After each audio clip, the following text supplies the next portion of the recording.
Bonsoir à toutes et à tous, ravi de vous retrouver pour cette nouvelle saison du Grain à Moudre, du lundi au vendredi de 18h à 19h. Ce soir, faut-il dépolitiser la fiscalité ? Qui osera cette fois-ci promettre le grand soir fiscal en cas de victoire à la prochaine présidentielle ? L'idée d'une refonte complète et radicale de la fiscalité a été si souvent évoquée sans être mise en œuvre qu'il faudra être sacrément convaincant pour persuader les électeurs que oui, cette fois, ce sera la bonne. Pour l'instant, on n'en est pas là, mais déjà la campagne bruisse de promesses fiscales moins ambitieuses sans doute, mais symboliquement, donc politiquement, plus porteuses. À droite, la quasi-totalité des candidats à la primaire promet de supprimer l'ISF, l'impôt de solidarité sur la fortune. Du côté de la majorité, c'est l'impôt sur le revenu qui est visé. Nous l'avons fait baisser, dit le Premier ministre, nous allons continuer. Et puisque l'impôt est l'arme suprême du politique, ce qui lui reste de pouvoir quand il ne lui reste plus rien, on peut s'attendre à de nombreuses autres propositions dans les prochaines semaines. La fiscalité de l'épargne, l'imposition des sociétés font d'ailleurs déjà l'objet de promesses de réforme, sans que l'on voit très bien quelle pourrait être la cohérence d'ensemble. Alors n'est-il pas temps justement de repenser de manière globale et peut-être non partisane la place de l'impôt dans notre société, d'imaginer un impôt véritablement universel et donc accepté par tous? Et pour y arriver, faut-il dépolitiser la fiscalité ? C'est notre sujet du jour. Et pour en discuter, deux invités. Robin Rivaton, bonsoir. Bonsoir. Vous êtes essayiste, membre du conseil scientifique de la Fondapol. Vous avez publié à ce titre un rapport intitulé « Taxer mieux, gagner plus ». Vous êtes par ailleurs membre du cabinet de Valérie Pécresse, qui préside la région Île-de-France. Vous venez de coécrire un rapport, c'était il y a quelques semaines je crois, oui, pour le think tank Génération Libre, think tank libéral. Un rapport intitulé « Libérer l'entreprise de l'assistanat et du fardeau fiscal ». Et puis votre dernier ouvrage, publié chez Fayard, s'appelle « Aux actes dirigeants ». Vous allez en publier un dans les prochains jours. On le dira peut-être à la fin de l'émission, sinon ça sera trop long. Pour discuter avec vous, Liam Wangnok, bonsoir. Bonsoir. Vous êtes économiste, maître de conférences à l'université Paris 1, c'est la Sorbonne, membre fondateur de la Nouvelle Gauche Socialiste. Vous l'avez créée après avoir quitté le Parti Socialiste, la Nouvelle Gauche Socialiste qui soutient Jean-Luc Mélenchon pour la présidentielle de 2017. Vous étiez auparavant député européen et parmi les ouvrages que vous avez publiés, il y en a un qui concerne directement notre émission de ce soir. Ça remonte déjà à 2007, c'était aux éditions Grasset. Vive l'impôt. Alors je disais depuis quelques jours, mais finalement c'est quelque chose d'assez classique dès qu'on entre en campagne préélectorale. On voit les différents candidats, et c'est assez légitime finalement, faire des propositions en matière fiscale. Est-ce que les premières annonces que vous avez entendues, l'un et l'autre, vous semblent dénoter une forme de réflexion un petit peu globale sur une refonte du système, ou bien est-ce qu'on est d'abord dans des promesses qui sont essentiellement d'ordre symbolique, Liam Wangnok ? On ne parle pas beaucoup de fiscalité, on parle beaucoup plus de laïcité et on en parle mal. Quel rapport avec notre sujet ? Le sujet, c'est la République, évidemment. Et au fondement de la République, en 1789, il y avait ce projet, dans l'article 13 de la première déclaration, d'instaurer un impôt qui fasse participer le citoyen à la chose publique, au financement de la chose publique, selon sa faculté contributive. Et ce projet, ce beau projet, est toujours en jachère. Alors, est-ce qu'il faut dépolitiser l'impôt ? Eh bien non, parce que ce projet est plus politique que jamais. N'oublions pas que la Révolution est intervenue notamment parce que le peuple contestait les privilèges fiscaux de l'Ancien Régime, où, rappelons-le, seuls les pauvres payaient, seuls les gueux payaient l'impôt. Les gueux et les roturiers, les classes privilégiées en étaient exemptées. Et le débat fiscal depuis la Révolution, c'est celui qui consiste à dire qui doit payer pour le bien public. Et il a fallu attendre 1905 pour que soit créé un impôt sur le revenu moderne. Et cet impôt n'a cessé de faire l'objet de débats éminemment politiques. Alors, est-ce qu'il faut le dépolitiser ? Ma réponse est non. Il appartient à la représentation nationale en République de dire qui doit payer. Et à mon sens, je crois que la gauche a été timide. Elle avait promis le grand soir fiscal, et nous avions au Parti Socialiste auditionné Thomas Piketty à l'époque, et beaucoup d'entre nous soutenions son projet de créer un grand impôt universel sur le revenu assis sur l'assiette la plus large possible. Voilà, avec une fusion de l'impôt sur le revenu et de la CSG, voilà, notamment. Voilà, proposition reprise par le candidat Hollande à l'époque, absolument, en 2012. Avec un barème progressif et non spoliateur, puisqu'assis sur une assiette large. Et malheureusement, le PS, comme sur plein d'autres sujets, a laissé tomber cette ambition. Finalement, vous avez une première façon de répondre à la question qu'on pose ce soir. Faut-il dépolitiser la fiscalité ? Vous vous dites non, il faudrait plutôt peut-être la repolitiser, en tout cas remettre cette question au cœur du débat politique et au cœur du pacte républicain, peut-être plutôt que d'en faire une question qui serait seulement traitée par les économistes. Est-ce que Robert Rivaton, vous pourriez déjà partager cette première approche ? Moi, je la partage entièrement. Je pense qu'il faut entièrement repolitiser la politique. La repolitiser, la politique, c'est qu'on participe, les citoyens participent à l'exercice de la chose publique. La politique, c'est la rendre transparent aux citoyens, puisqu'aujourd'hui, elle est complètement incomprise par les citoyens. Repolitiser la fiscalité. Repolitiser la fiscalité, c'est lui faire quitter le règne de la technique, parce qu'elle est confisquée par des techniciens. Même les politiques n'y comprennent pas.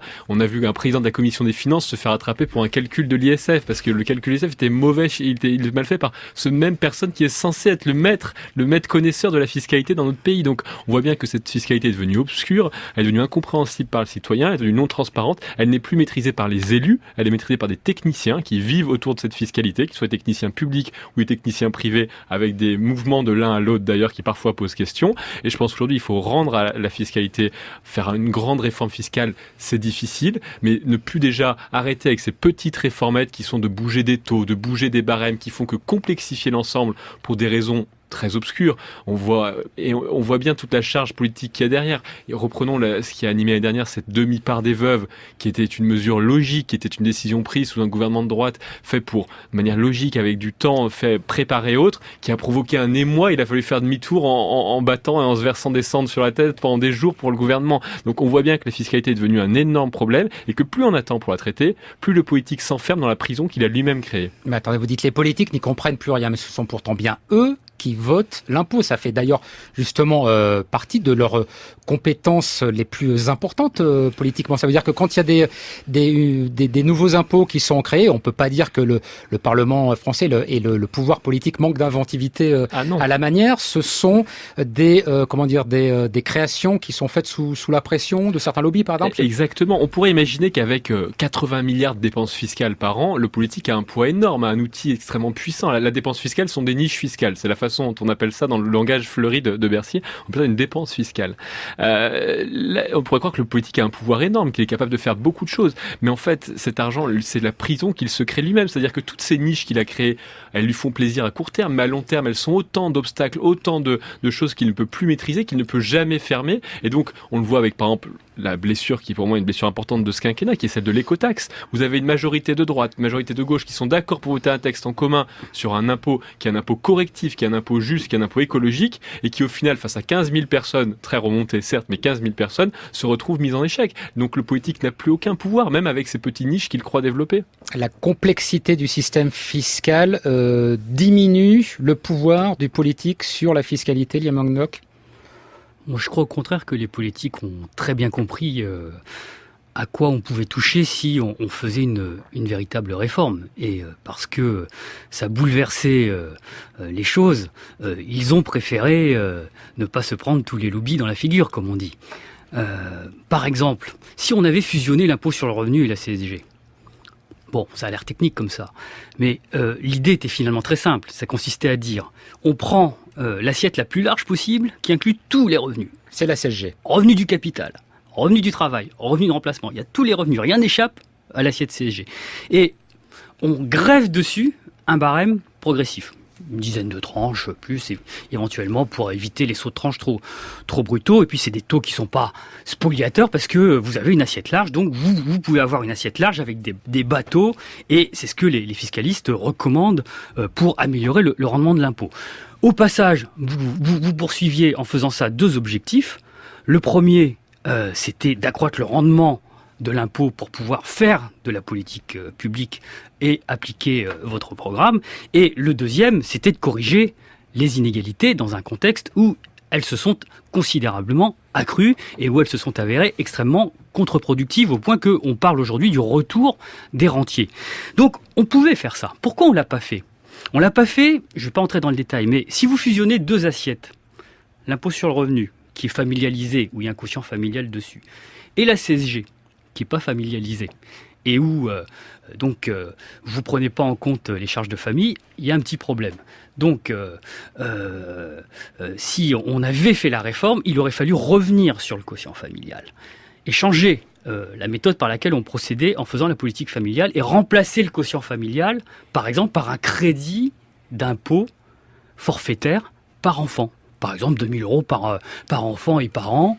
Et là, on aurait poursuivi l'objectif de politique familiale. Et ça n'a pas été fait pourquoi ? Pour pas se mettre à dos une partie de l'électorat ? Parce que, à cette époque, souvenez-vous de l'épisode du mariage pour tous, il y avait tout l'Ouest parisien dans la rue. Et ils se sont dit à Bercy, ils se sont dit, non mais on sait à quoi on fait allusion ici, près de la maison de la radio.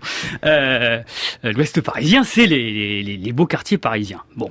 Si vous avez vu La vie est un long fleuve tranquille, le film que tout le monde connaît, c'est les Locquénois, ils habitent dans le Nord, mais bon, c'est un peu bon.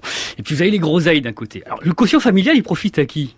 Il profite aux Locquénois, c'est-à-dire les familles riches nombreuses, et les Groseilles, ils n'en profitent pas puisqu'ils sont pas imposables. Ils sont trop pauvres pour payer des impôts. Donc voilà. Donc si on avait fait cette réforme, on aurait eu, d'après les hiérarques du PS, tous les Locquénois dans la rue.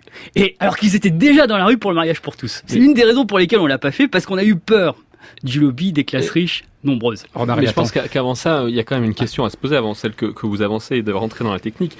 Qu'est-ce qu'on veut faire à l'impôt ? Qu'est-ce qu'on veut lui donner comme mission ? La mission première de l'impôt, telle qu'aujourd'hui, personnellement, je la vois, et qui est une vision qui est certainement pas partagée par certains des candidats, c'est de dire quand même que la mission d'impôt, c'est de maximiser les recettes disponibles pour l'État en minimisant les coûts de collecte, pour qu'il y ait le plus de moyens disponibles pour ensuite mener une politique. Ce n'est pas de faire de la redistribution avant l'impôt, c'est de faire de la redistribution après l'impôt. Si l'impôt devient redistributif en même temps qu'on le collecte, il peut aussi devenir moins efficace économiquement et donc diminuer les ressources que l'État a.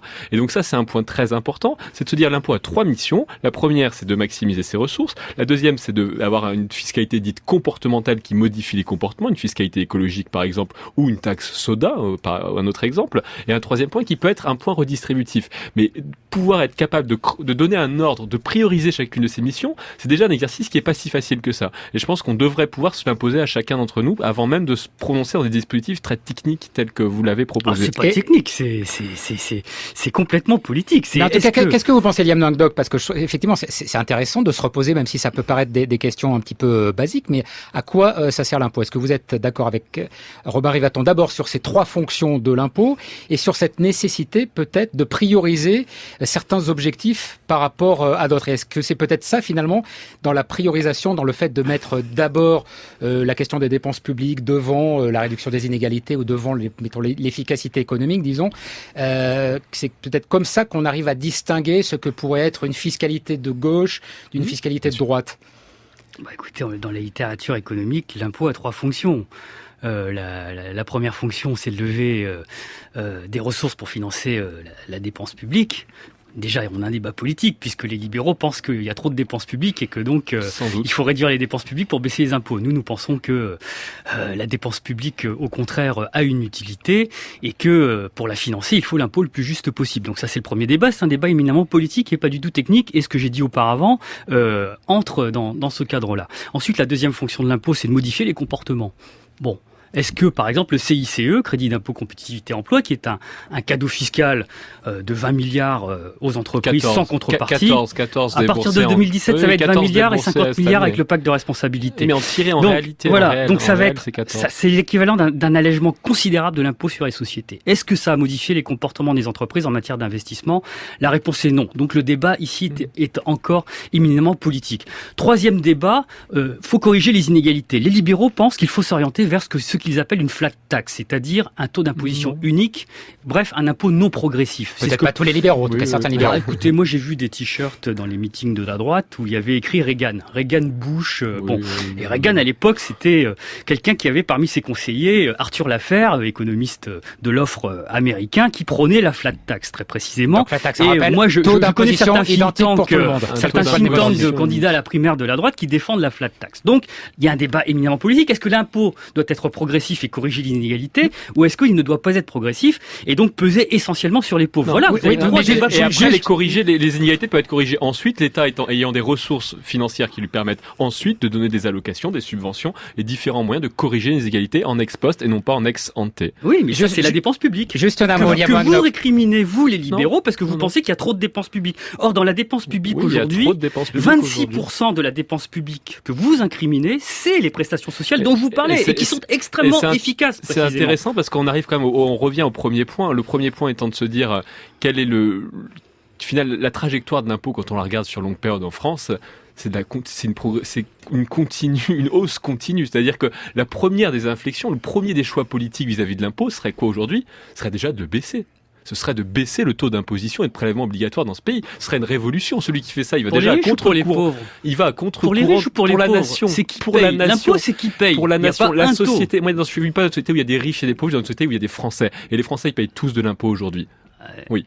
Et donc, quand on est dans cette situation-là où tous les Français payent de l'impôt, la question c'est de savoir est-ce qu'on veut continuer à monter l'impôt et donc augmenter le taux de prélèvement obligatoire sur la richesse nationale, ou est-ce qu'on se dit, on arrive à un moment où il faut se dire stop. Il faut se dire qu'on arrive à un moment où ce n'est plus soutenable pour l'ensemble des Français. Et donc, si on arrive là, déjà faire ce demi-tour-là, c'est déjà la première des oppositions entre deux visions politiques très différentes. Mais si la réflexion autour de l'utilité de l'impôt revient à conclure qu'il faut des impôts, qu'il en faut beaucoup parce qu'il y a des besoins qui doivent être couverts par cette source-là, est-ce que c'est quelque chose qui vous semblerait, vous, envisageable? Par exemple, Robin Rivaton, de se dire, il faut peut-être augmenter les impôts parce que pour telle ou telle raison, ou bien est-ce que vous faites, pour vous, le postulat de base, c'est de dire d'abord, il faut les diminuer et ensuite on réfléchit à la façon dont on va réformer le système fiscal? Je pense que la question n'est pas de se dire il faut les diminuer pour les diminuer. La question est de se dire à quel niveau le rendement de cette prélèvement obligatoire supplémentaire devient inefficace et devient nuisible même pour l'ensemble de la société. Je pense qu'il y a un plafond. Alors vous parlez d'Arthur Laffer, je pense qu'il y a un point dans la courbe effectivement qui montre clairement le rendement supplémentaire de l'euro d'impôt levé n'est plus efficace et ne profite plus à la société. Donc ça, j'en suis absolument convaincu. La question de vraiment les réduire pour les réduire, non, je pense pas que ce soit obligatoire, mais il faut arrêter avec cette facilité qui est de les augmenter. Quand Michel Rocard invente la CSG, la contribution sociale généralisée, une mesure qui était censée être exceptionnelle, qui ne devait pas durer dans le temps, elle sert à financer des besoins sociaux qui explosent à un moment, et c'est normal au milieu des années 90. Et qu'est-ce qui se passe depuis? On augmente. Chaque année, on l'augmente, sans une capacité à réfléchir, à se dire à un moment, pourquoi je ne peux plus... Le taux de CSG n'a pas bougé. Le taux de CSG n'a pas augmenté. Le tôt de CSG a commencé à 1,2 sous Michel Rocard. Il est aujourd'hui à 7,5. Mais forcément, il n'a pas bougé depuis très longtemps. D'accord. Mais Sarkozy n'a pas bougé, Hollande n'a pas bougé. Il a quand même augmenté. Mais on l'a mis à 7% parce qu'on a décidé de quasiment supprimer les cotisations salariales et de remplacer la cotisation par l'impôt parce qu'on estimait que l'assiette était plus large et que le taux serait moins important que s'il eût fallu augmenter les cotisations salariales. Donc c'est une assiette qui est une bonne assiette. Le seul problème, c'est que cet impôt n'est pas progressif et que justement le débat qui a agité la majorité, c'était les frondeurs voulaient rendre cet impôt progressif pour préparer la fusion de l'impôt sur le revenu et de la CSG. C'est ce débat-là que Hollande et Valls aujourd'hui ont refermé et c'est ça qui est un petit peu regrettable. Si vous voulez. Parce que vous pensez que ça sera... Pour vous, dans votre point de vue, vous faites passer d'abord la correction des inégalités ex ante avant le rendement de l'impôt. Parce que vous savez bien que si on rend la CSG progressive, on va taxer forcément beaucoup plus les hauts salaires, on va taxer beaucoup plus les forces productives de ce pays qui sont déjà en train de partir. Il faut quand même savoir que le premier bien d'exportation de ce pays, de la France, a été ses millionnaires ces dernières années. On a réussi à faire partir 40 000 millionnaires. Si on veut continuer là-dessus, vous vous rendez bien compte que vous faites privilégier la correction des inégalités avant le rendement économique. Alors, est-ce que c'est justement ça votre approche, Yann Wangnok, c'est-à-dire de se dire parmi les 3 grands objectifs de l'impôt, est-ce que pour vous, l'objectif prioritaire, c'est justement de réduire les inégalités? Moi, je vous dis, il y a les 3 objectifs. Mais qui sont à un niveau égal, les 3, pour vous? C'est-à-dire qu'ils doivent être traités de la même manière, ou bien est-ce qu'il y en a qu'il faut privilégier? Parce que selon qu'on les traite de la même manière ou qu'on en priorise certains, on n'a pas tout à fait la même politique fiscale. Oui, si on prend les 3 objectifs que je vous ai indiqués, je pense que une bonne réforme fiscale aujourd'hui peut améliorer le rendement de l'impôt pour financer la dépense publique universelle. Et là, je voudrais qu'on aille au-delà de la démagogie qui consiste à dire qu'il y a trop de dépenses publiques et les taux de prélèvements obligatoires sont trop élevés. Regardons ce qu'il y a dans les prélèvements obligatoires. Les prélèvements obligatoires, vous avez 26% des fameux 57% dont vous parlez de dépenses publiques, la moitié, quasiment, c'est les dépenses sociales. Les dépenses sociales, c'est quoi ? C'est santé, retraite, c'est les prestations sociales. Mais je ne nie pas. Famille.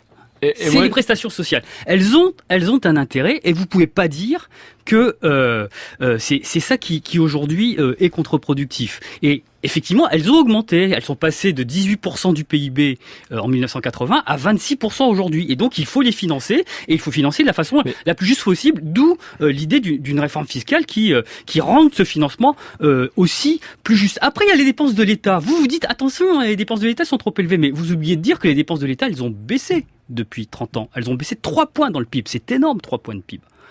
3 points de PIB, ça fait 60 milliards. Si vous les ça a transférez baissé. aux collectivités territoriales, effectivement. Et oui, sauf que les collectivités territoriales ne sont pas endettées. Elles sont aujourd'hui à l'équilibre parce qu'elles ont l'obligation et les dotations aujourd'hui menacent carrément leur fonctionnement. Donc elles vous pouvez sont pas endettées. dire. Vous avez un conseil général qui a fait faillite récemment. Mais parce qu'on a réduit les dotations, parce que vous réclamez sans arrêt la baisse des dépenses. Il est endetté s'il a fait faillite. Donc voilà. Donc si on reconnaît l'utilité de la dépense sociale et de la dépense publique des collectivités territoriales, il faut trouver l'impôt le plus juste possible. Mais ouais, je ne le nie pas. Alors déjà, il y a un premier point. Il faut savoir que la France a quand même quelque chose d'exceptionnel. On a 57% de la dépense, toute la dépense publique sur la richesse nationale, ça fait 57%.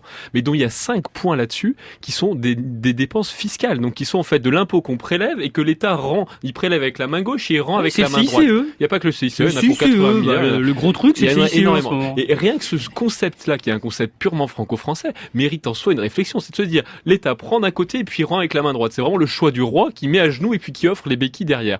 Et d'ailleurs, dans le rapport que vous avez écrit pour Génération Libre, vous proposez quoi en gros de supprimer les deux. Un effacement parallèle, parce que l'État, son utilité au milieu de rôle d'arbitre de tennis qui est un peu omniscient et qui voit la balle quand les autres ne la voient pas, n'a aucun sens aujourd'hui dans le monde actuel. Sauf que ça permet peut-être aussi justement à l'État, au pouvoir politique, au pouvoir exécutif de faire des ajustements, justement de faire de la politique. Quelle légitimité ? Avec quelle légitimité quand vous ne favorisez pas l'innovation, quand vous soutenez des secteurs qui sont moribonds, qui n'existeraient pas dans une situation économique normale, quand vous bridez l'innovation à cause de ça, quand vous soutenez des entreprises qui, normalement, dans un secteur normal, et c'est pas une bonne ou une mauvaise chose, mais devraient être laisser de la place à des entreprises nouvelles qui émergent avec de nouveaux produits, de nouveaux projets, de nouveaux modes d'organisation, qu'est-ce que vous faites ? Vous faites pas de la politique, vous détruisez de la croissance économique pour les citoyens français. Liam Ngok, tout à l'heure, Robin Rivaton, a utilisé le terme d'efficacité.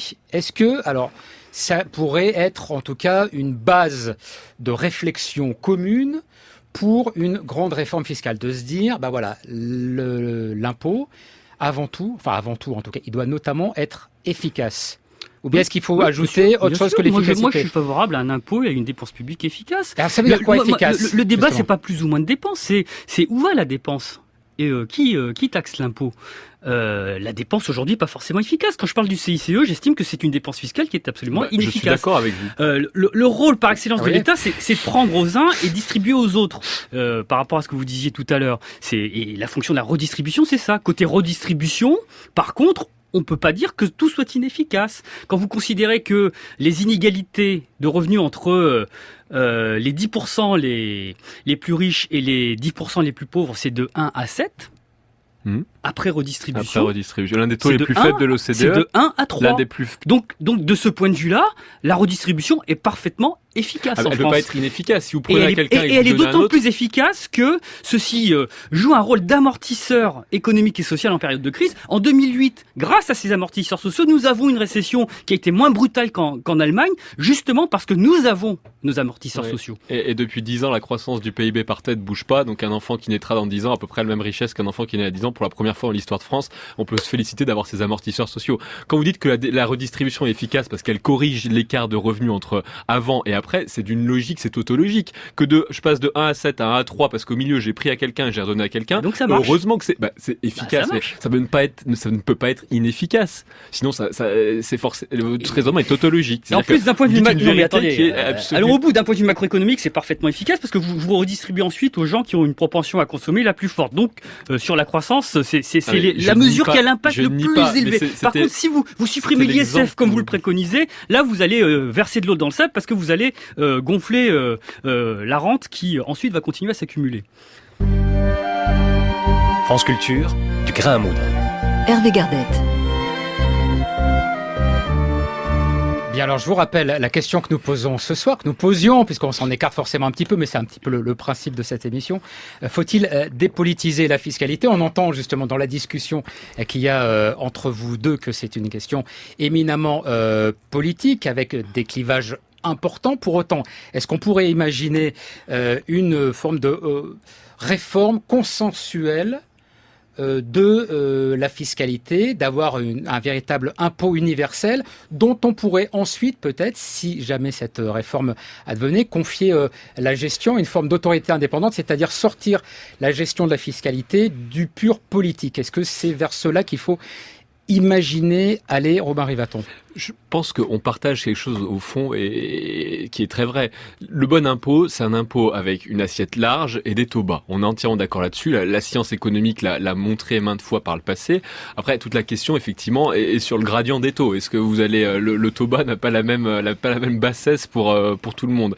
Mais je pense qu'aujourd'hui, effectivement, aller dans cette idée d'avoir des impôts plus larges, moins nombreux, avec moins de niches, avec moins de mitages qui ont été faits, parce qu'on hérite de toutes ces niches, il n'y en a aucune qui est fermée. Je vais vous donner un chiffre, parce que c'est important. Sur les 5 dernières années, mais ce qui est valable pour les 5 dernières années vaut pour les 10 dernières années avant.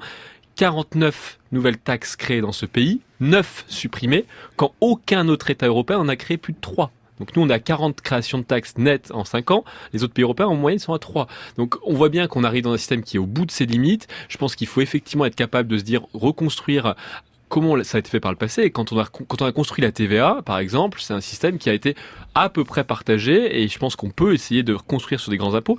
Après, qu'on soit d'accord ou pas sur les taux, là c'est une question éminemment politique, et ça rejoint les questions du rôle qu'on redonne à la redistribution ex ante ou ex post, par exemple. Mais je pense que sur le principe philosophique, le principe de base, bon, je ne sais pas si c'est quelque chose que vous partagez, mais je pense que cette idée d'avoir des impôts moins mités, moins désagrégés tels qu'ils le sont aujourd'hui, ça peut être une vision qu'on peut partager. Est-ce que vous êtes d'accord sur ces grands principes, là, Liam Wang-Nok ?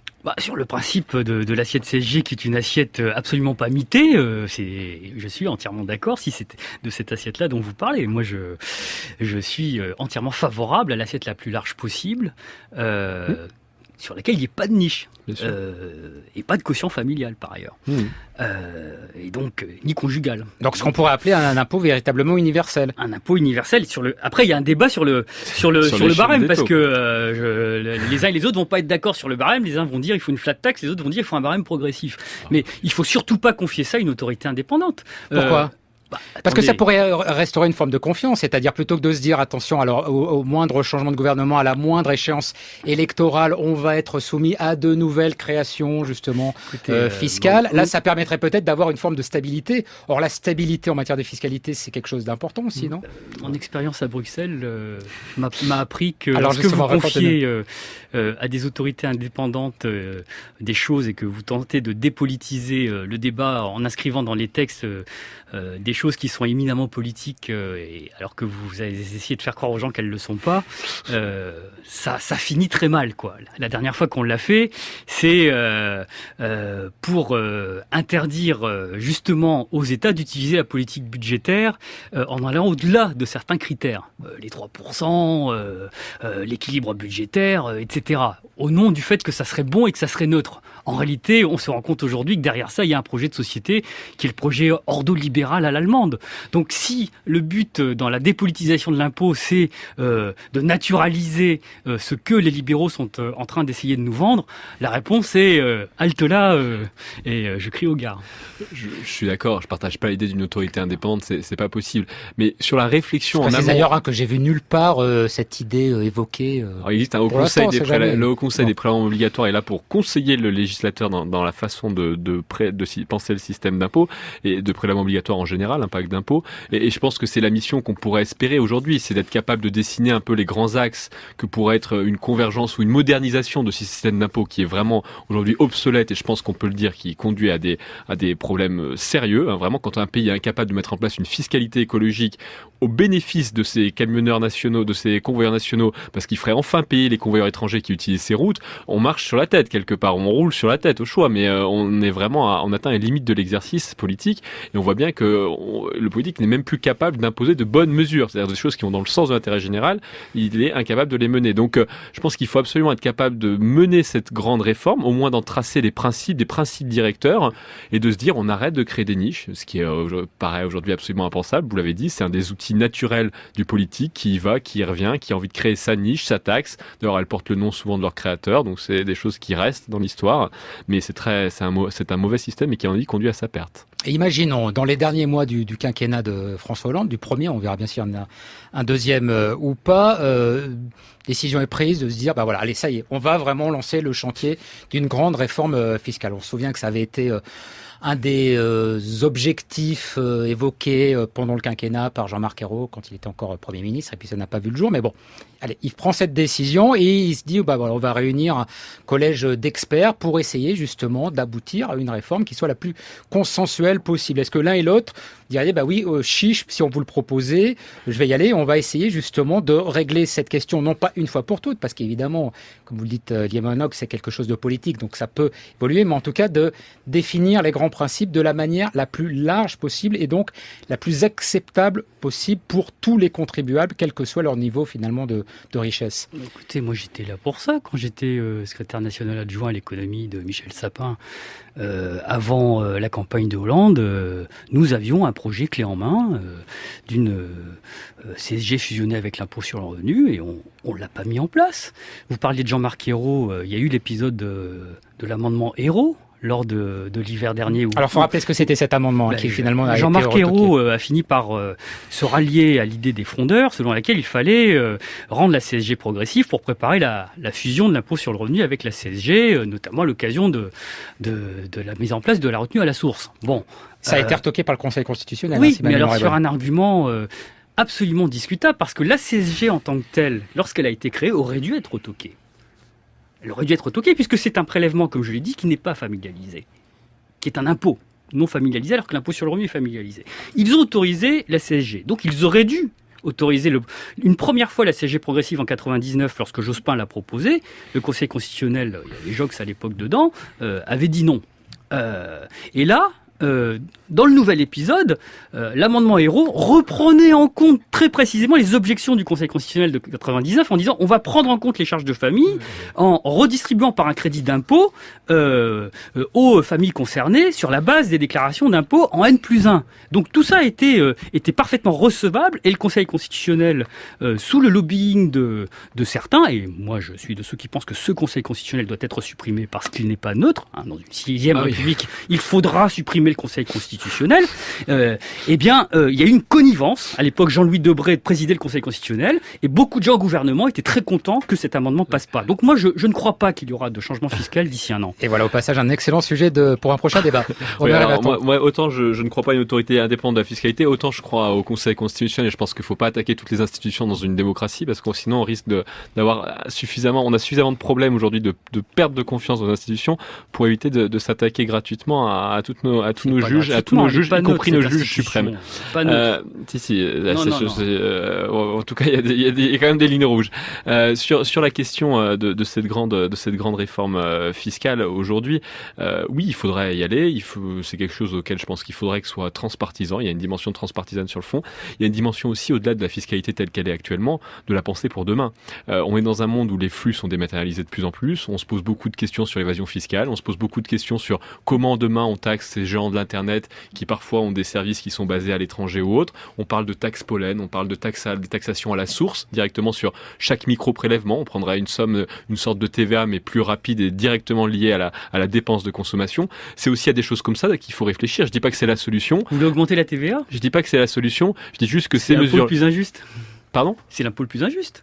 C'est l'impôt carrément dégressif. Plus on est riche, moins on le paye. Il a déjà 11 milliards de dégrèvements sur la TVA avec des produits divers et variés qui sont dégrévés de TVA et qui sont de dépenses fiscales. C'est pour les produits de première nécessité. En revenant sur la question, c'est comment demain on répond à cet enjeu de dématérialisation des activités économiques qui fait qu'il n'y a plus une usine aujourd'hui où la facilité de la taxer, que ce soit le capital ou le travail sur cette usine, avec des gens qui sont à l'extérieur. Donc il y a des réflexions très, très, très poussées qui ont lieu un peu partout dans le monde, notamment sous la férule de l'OCDE. Mais je pense que pour un pays comme la France qui a inventé la TVA, on doit aussi être capable de se dire, mais demain, dans une fiscalité moderne, comment on y pense? Donc c'est pas seulement la fiscalité aujourd'hui, c'est la fiscalité de demain aussi à imaginer. Est-ce que une fiscalité moderne, c'est une fiscalité qui est avant tout nationale ou qui est un peu plus transnationale? Tiens, écoutez, c'était pas si vieux que ça, une certaine affaire qui nous envoie du côté du Luxembourg. LuxLeaks n'est pas une marque de couche haut de gamme. Pourtant, il s'agit bien de fuites, de grosses fuites d'argent. Imaginons une multinationale qui voudrait payer moins d'impôts. Je sais, ce n'est pas facile, mais faites un effort. Cette multinationale, par l'intermédiaire d'un cabinet d'audit, demande au fisc luxembourgeois à quelle hauteur elle serait taxée si elle ouvrait une filiale dans le Grand-Duché. Le cabinet d'audit propose un taux d'imposition le plus faible possible pour son client et négocie avec le gouvernement luxembourgeois. Une fois la proposition acceptée, elle devient un tax ruling, validé par le fisc. Et voilà, le tour est joué et tout le monde est content. La multinationale, qui via sa filiale, centralise ses bénéfices réalisés dans d'autres pays et peut donc économiser des centaines de millions d'euros, parfois des milliards, en échappant à l'impôt dont elle aurait dû s'acquitter ailleurs. Voilà, petite explication sur le système LuxLeaks que nous avons trouvé sur le site d'Arte. Arte Journal, ça a été mis en ligne en avril dernier. On va mettre le lien pour que vous puissiez voir cette petite animation qui est assez intéressante, en tout cas très pédagogique. Je voulais quand même pas qu'on termine parce que vous avez rappelé justement dans votre pédigré, Liam Wangdock, le fait que vous avez été eurodéputé, la question de la fiscalité à l'échelle européenne. Qu'est-ce qui est fait aujourd'hui en Europe? Est-ce que la réforme fiscale, il faudrait pas d'abord et avant tout la penser à cette échelle-là, en commençant peut-être par exemple par interdire la concurrence fiscale? Au sujet de la fiscalité sur les sociétés, absolument. Moi, j'ai été rapporteur pour le groupe socialiste d'un rapport sur l'assiette commune et consolidée de l'impôt sur les sociétés, et le Parlement européen, à une large majorité, a proposé la mise en place d'une assiette consolidée et commune de l'impôt sur les sociétés, avec ouverture du débat sur l'harmonisation des taux au bout de 5 ans. Pour éviter justement ce système de concurrence. Absolument. Donc la balle est dans le camp du Conseil, qui ne l'a jamais exploité parce que les Britanniques ne veulent pas d'harmonisation fiscale. Maintenant que les Britanniques sont plus là, faut espérer que ceux qui vont rester, mais là on verra après la prochaine élection présidentielle, parce qu'il faudra du volontarisme politique pour convaincre les Allemands. Donc j'espère que ceux qui seront là se saisiront à bras le corps de ce dossier. Quand on est libéral, Robin Rivaton, on est plutôt favorable à la concurrence. Est-ce que, en matière de fiscalité, la concurrence, c'est quelque chose qui vous semble malgré tout nécessaire, ou bien il faut la combattre, en tout cas à l'échelle de l'Union européenne? Je pense qu'il faut entièrement la combattre à l'échelle de l'Union européenne, et il est absolument impensable aujourd'hui que des pays, de petits pays en plus, il n'y a pas de petits ou de grands pays, mais des petits pays qui n'ont pas d'influence par rapport à d'autres grands pays, soient capables d'avoir des taux qui sont des taux de prédation. Et quand ces pays en plus ont été aidés par la Commission européenne, comme ça a été le cas de l'Irlande, il est absolument insupportable de voir ces pays continuer à avoir des taux de prédation qui font qu'elles attirent les multinationales et des flux financiers au détriment de pays dans lesquels ces flux sont générés, sont créés, et desquels ils sont issus de la consommation des citoyens français ou allemands. Il y a un autre sujet à l'échelle européenne qui fait là aussi un petit peu figure d'arlésienne depuis le temps qu'on en parle, c'est la taxe sur les transactions financières, qui serait là aussi une forme d'harmonisation fiscale, Robin Rivaton. Mais pourquoi pas, encore une fois, mais là aussi il faut être capable de penser un impôt au niveau européen et penser cette taxe sur les transactions financières seulement au niveau français. On voit bien qu'elle fait dans ce cas-là primer non pas dans les trois fonctions, non pas l'égalité, non pas le comportemental, non pas l'efficacité, mais la communication et l'électoralisme, et ça ne sert à rien. Et donc autant, si on veut la penser avec un tout petit peu d'intelligence pour qu'elle modifie les comportements, on la fait à un niveau européen et pour qu'elle évite les effets d'éviction d'un pays à l'autre. La taxe sur les transactions financières à l'échelle européenne pour une véritable efficacité, Liam Wangdock? Elle a été soutenue par le Parlement européen et la Commission, qui voyait un moyen de lever des ressources supplémentaires pour le budget communautaire. En général, tout le monde est pour, et aller progressivement vers une fiscalité européenne pour financer justement le budget. Malheureusement, contrairement à ce qu'on croit, ceux qui tirent en arrière le projet, c'est les Français. Et c'est notamment le commissaire chargé de l'économie, Pierre Moscovici. Je le regrette. Merci beaucoup, en tout cas, à tous les deux d'avoir participé à cette émission et à ce premier débat de la nouvelle saison du Grain à moudre. Je dis premier débat, mais le grain ne s'arrête jamais. Je tiens On va en profiter pour remercier et Émilie Chaudet et Raphaël Bourgois qui ont fait plus qu'assurer pendant cet été aux commandes du grain à moudre d'été. Merci donc à tous les deux. Robin Rivaton, tiens, je disais en ouverture de cette émission que vous allez bientôt publier un nouvel ouvrage, Quand l'État tue la nation. C'est chez Plomb et ça sort le 15 septembre. Tout à fait. Et quant à vous, Liam Wangnock, je rappelle peut-être pas votre dernier ouvrage, enfin pas l'ouvrage Vive l'impôt, mais il y a notamment les théories économiques aux éditions La Dispute ou encore les mystères de la Troïka aux éditions du Croquant. Vous avez eu la gentillesse de me les apporter ce soir. Un grand merci à toute l'équipe du Grain, Mélanie Chalandon, Fanny Richer, Mathilde Barbier, Cyril Baer. Bienvenue à notre nouvelle stagiaire Isolte Sicard. Émission réalisée par Jean-Christophe Vaillant avec à la prise de son. Émission réalisée par Jean-Christophe Francis, on les a pas encore mariés, avec à la prise de son Lucas Vaillant.